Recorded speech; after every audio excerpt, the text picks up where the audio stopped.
Hi, everybody. I'm Morgan from Weights and Biases, and I'm super excited to spend the next 20 minutes with you talking about the future of tooling for LLMs. Before I get started, I want to quickly share this link, wandb.me/prompts-aya. Here you can find an example of how to use some of the latest Weights and Biases tooling to really accelerate your LLM workflows.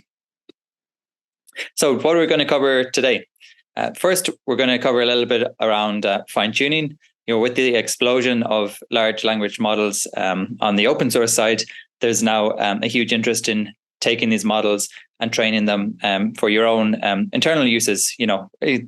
This could be useful for cases where you don't have the ability to access LLMs like Anthropic's or OpenAI's. You might be dealing with very sensitive or confidential data, or you might have specific tasks that these models just aren't so good at yet. So we're going to show a little bit around the tooling of how to get the most out of these open source LLMs. Moving on, when we actually put these models into production, when we're trying to now deploy them in more complex chains or agents, debugging them can often be kind of slow and painful, and so we can look at some tooling that can help you to debug things faster and move on to the next step, which is evaluation at scale. And so once you have a chain or agent working quite well, you want to make sure that it works smoothly and consistently across a wide range of use cases, especially if this app or your app is going to be exposed to users. And so we're going to dive a little bit into how you can do that by looking at a large range of evaluation examples. And lastly, we'll talk a little bit about monitoring these tools in production. So first, Weights and Biases, who are we? We're a developer-first machine learning ops platform. We've been in the space for about 5 years, and we're lucky to have customers such as OpenAI, NVIDIA, Meta, and a lot more customers across a wide range of industries, all doing cutting-edge machine learning research. And so our tools span everything from being able to track your data sets and model versions as you're iterating on your experiments, being able to deploy new training runs and evaluation runs with tools like Launch, being able to track all of your LLMs and prompts and chains and agents with our tools called prompts. And so we have a Python library which works across every infrastructure vendor of your choice. We have integrations in all of the most popular both ML and also LLM libraries. And we have also different options for deployment, be it deployment in our public cloud, or if you have higher security needs in a dedicated cloud instance, or even on-prem if you need. And so on the LLM side of things, we're kind of delighted to have customers, like Cohere, OpenAI, Alpha, Anthropic. Most of the LLM developers at the moment are Weights and Biases customers, which we're super, super proud of. And so now, before looking at tooling, I want to frame a little bit how we at Weights and Biases kind of see the LLM world. And so we've kind of divided it up into these three categories of persona.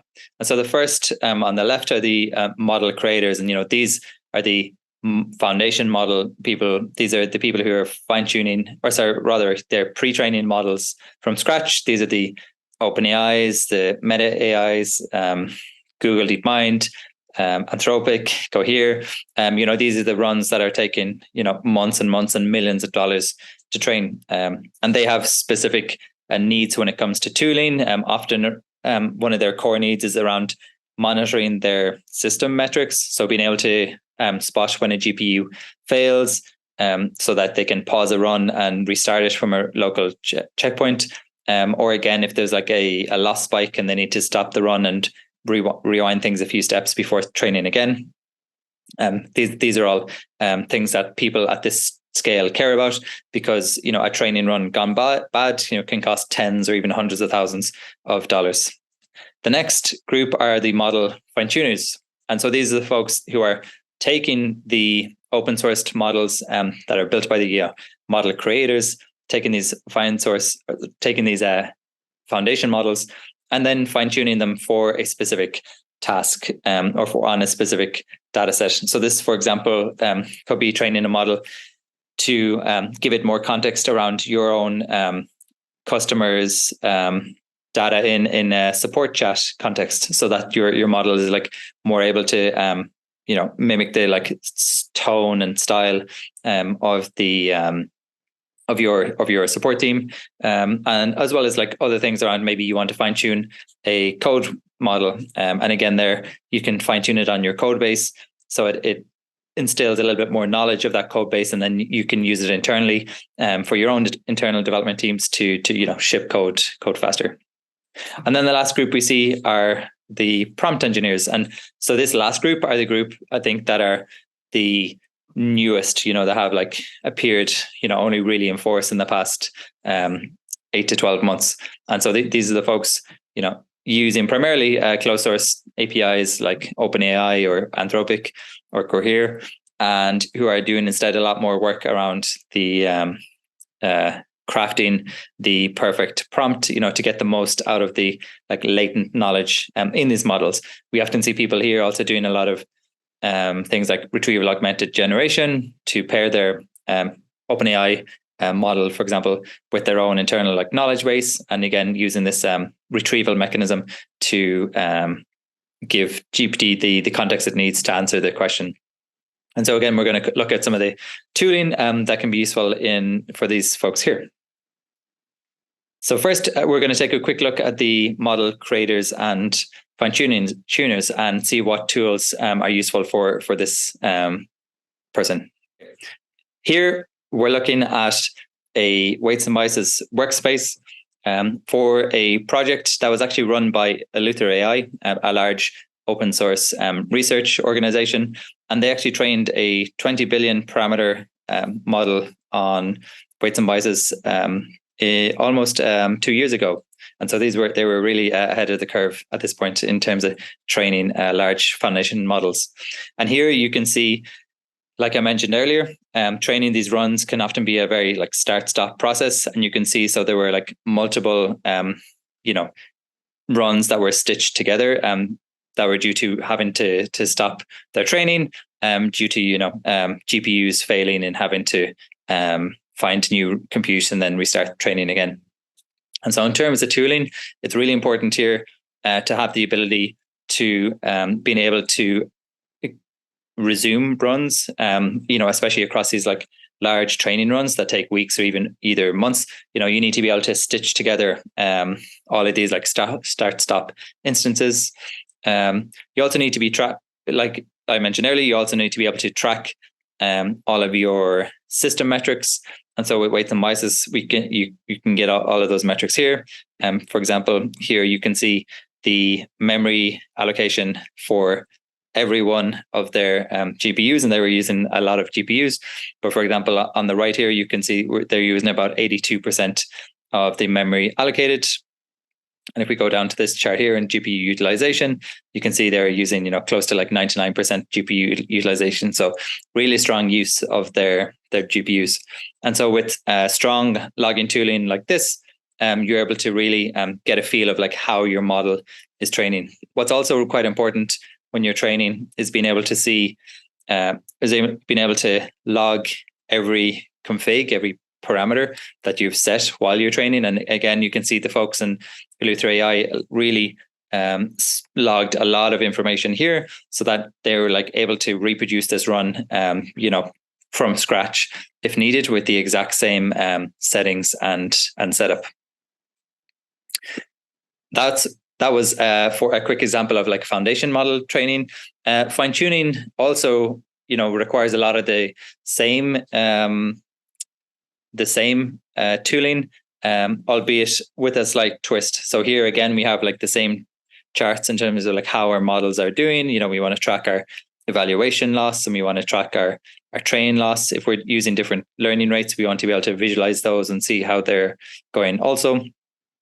But one difference in fine tuning is that because the training runs are shorter, you might have more budget to be able to do a bit more exploration to really like find the best settings for your model. And so here, having tools that let you do a hyperparameter search over, some of the hyperparameters that might be important. So in this case, we're looking at some QLoRa training of a 7 billion parameter Llama 2 model, and we're trying to understand, what are the best settings to really get the most out of this model as we fine tune it on a small data set of 3,000 examples. And so for here, what we're looking at are the 5 hyperparameters that we're searching over, that they were changing and exploring, as well as the evaluation loss. And if we can filter down to here, we can start to get an idea maybe of which model settings are starting to really like get the most of the model and get like the lowest evaluation loss possible. And so again, in terms of tuning, in terms of tooling, being able to track this all in one single place is quite important. Again, being able to make sure that you're using your GPU resources is also quite important. In this case, you might be doing a hyperparameter search, with like 8 or 16 or 32 GPUs, and you want to make sure you're fully utilizing all of those system resources. So that was a quick explainer of the importance of some of the tooling that you might need when you're getting into the training and like fine tuning regime. But now we're going to move onto the prompt engineering side of things and considering, what tools are useful there.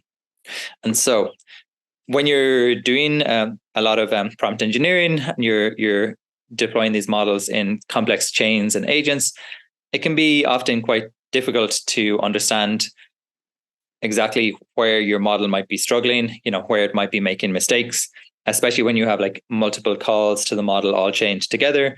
And that gets even more complex when you're dealing with an agent, which is non-deterministic and you might have like a variable number of calls to your LLM each time you actually run your agent. And so having tooling like this that we have in Weights and Biases can really give you some like deep insights into how your model is doing. And so here, what we're looking at is the simple input and output for a particular call to a model. We see this call was a success. We also can see in the structure of the chain that was used, we have an agent, that then is calling a whole bunch of chat OpenAI models.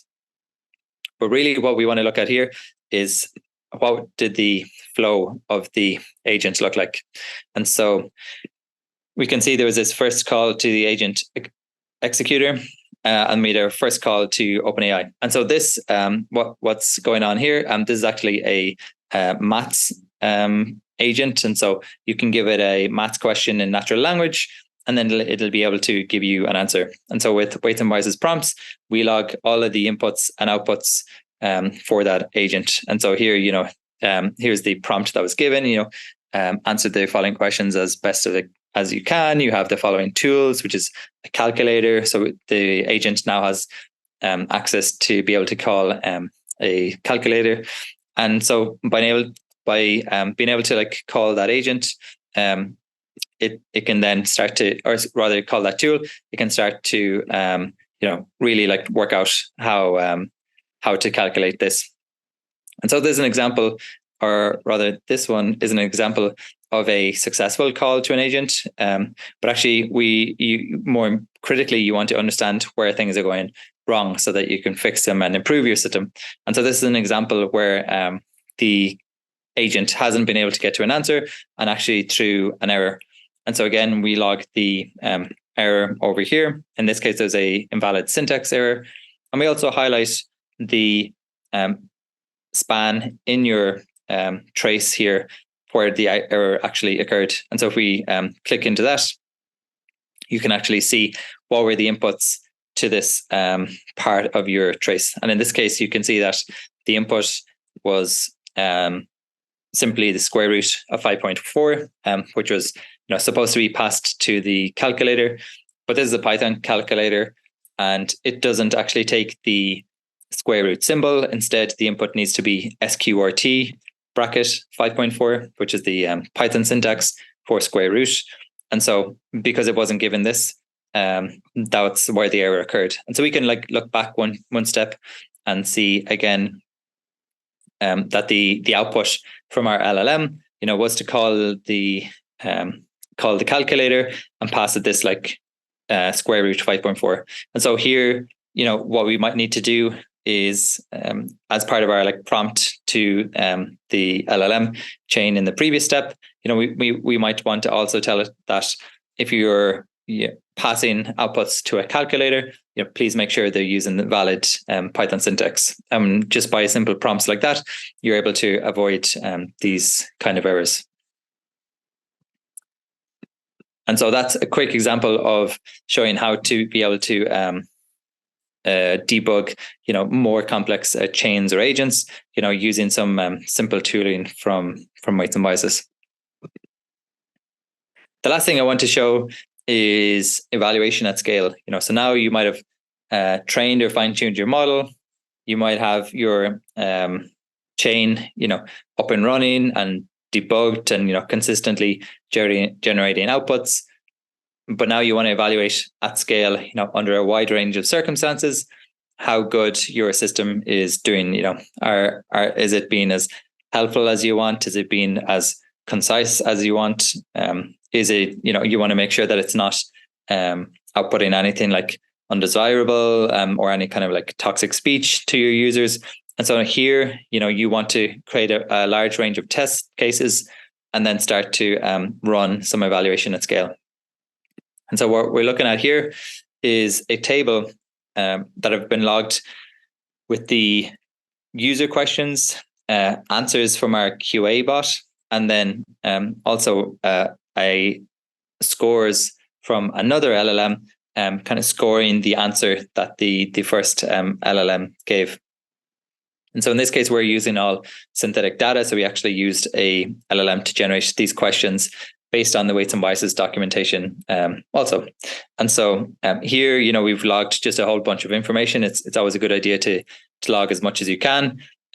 Here, we're also including the as well as the answer from the QA system. We're also including all of the documents that were retrieved from the vector index that were mostly pages from our documentation. So you can understand what context the LLM had when it gave its answer.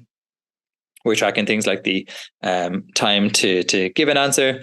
Here is our grade from the LLM evaluator that we've set up. We'll come back to that shortly. We're also logging all of the tokens usage used here. And so, from there, you're able to calculate a cost based on the token usage and your price per token. As well, we'll come back to this column in a second, and we're also logging a whole bunch of other token usage costs. This column, I think, is important. We're also logging for your QA system. Was the context that was retrieved from your vector index and passed into the context, was it shortened? Did it get in this case, we're trying to retrieve the top 4 items from our vector store, the 4 closest matches of our documentation we want to pass to GPT. In this case, we want to also know, did that any of those 4 chunks of text get cut because they were too long and we couldn't fit it into the model's context? And so that can be useful, because maybe the model didn't get enough context to answer the questions. And so going back a little bit here to this column, this is actually the test that we're trying to evaluate here. In this case, we're trying to evaluate how our model performs with different prompt variants. And so we have a few different variants here. So we'll start on this default LangChain one. And so this is the default QA LangChain prompt that comes when you use our QA system. We wanted to use that as a baseline. The next is a prompt that's a bit more customized to Weights and Biases. It tries to give the model a bit more context around who Weights and Biases are. It's an ML ops tooling company. You are an assistant. you are like knowledgeable about like machine learning and machine learning best practices, that kind of thing. But we don't give it it's called a zero shot, because we don't give the prompt any actual examples of a good, question and answer like interaction. And then the last one, we have the same prompt as the zero shot, plus we've given it 3 examples of answers, successful answers of a weights and biases, question, and then a successful response, either synthetic or from our support team. So giving the model a little bit more of an idea of like what a good answer looks like. So we might want to now understand, because we've graded each one of these rows, we want to understand, which system prompt works best for us. And so what we can do here is group by this column. And so now we're grouping by each one of our prompt templates, and we'll see counts for each one of those. And if we now scroll back to the grader feedback, which is our result column, we can take a closer look at how the system is doing. Perfect. And so here, what's quite interesting to note is actually, proportionally and also by absolute count, the default LangChain system actually has the lowest number of like negative grades, and is like quite strong, with the proportion of negatives to positives. The few shot one, where we're giving a few examples, is doing okay, but like worse than the QA one. And then the zero shot, as a proportion of like a ratio of positive to negatives, is probably doing the worst here. And so that's quite interesting. And so what I suspect that's happening here is that our default LangChain QA, because the prompt is so short, you're actually able to put a lot more into the context of the model. And so you're basically able to pass more knowledge to GPT about weights and biases. And so it's able to answer the questions a little better. For example, the few shot prompt is quite heavy, in terms of like token count. So it leaves less space for retrieved documents to be passed.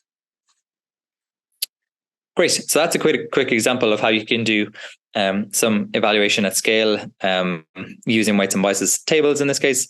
But there's a lot more you can do here. You'll see every time if you group by anything in a weights and biases table, it tries to intuit the best visualization for those. So we can also look at the distribution of prompt tokens, for these different grades. And for example, you can see that the few shot, like I mentioned earlier, the few shot, it has the kind of highest proportion of prompts with a large number of tokens, and the default LangChain is has the like lowest proportion. Most are in 2,500 to 3,000, whereas like here, you're looking at 3,000 plus like 3,400.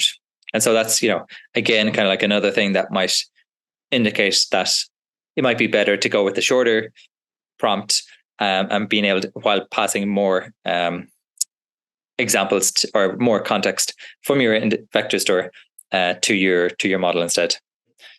So that is it. I hope this was useful. I want to highlight, you can get started super quickly with prompts. We have integrations with all of the main LLM libraries and plenty more to come. And so with that, I'll let you go. If you want to be able to use some of these examples yourself, you can go to wandb.me/prompts-AIIA. And for now, I hope you have a great rest of the conference. Thanks.